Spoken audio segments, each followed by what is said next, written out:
আমি এখন যেই জায়গাটিতে দাঁড়িয়ে আছি, জায়গাটি বড়ই অদ্ভুত। এখানে আসলে শুধু দেখতে পারবেন তালা আর তালা। এই জায়গাটির নাম সেনোরা দি মন্তে, যেটি লিসবনের গ্রাসাতে অবস্থিত। হাজার হাজার প্রেমিক প্রেমিকা বা দম্পতি এখানে এসে তালা লাগিয়ে যায়। এটাকে বলা হয় লাভ লজ। অর্থাৎ প্রেমিক প্রেমিকা বা দম্পতিরা বিশ্বাস করে এখানে তালা লাগলে তাদের সম্পর্ক নাকি আজীবনের জন্য স্থায়ী হয়ে যায়। তারা তালায় নাম অথবা তারিখ লিখে চাবিটি দূরে ফেলে দেয়, যাতে তাদের ভালোবাসা হারিয়ে না যায়। কিন্তু মজার বিষয় হলো, ইউরোপে বিচ্ছেদের হার অনেক বেশি।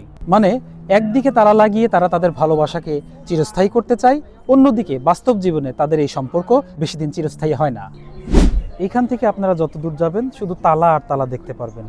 দেখুন, আমি যত দূর যাচ্ছি শুধু তালা আর তালা, কত রকমের তালা, লাল তালা, নীল তালা, গোল তালা, চারকোনা তালা, তালা আর তালা। দেখুন। আচ্ছা, আপনাদেরও কি তাই মনে হয়? তালা লাগালে কি আসলেই সম্পর্কগুলো চিরস্থায়ী হয়? জানাবেন কিন্তু কমেন্টে।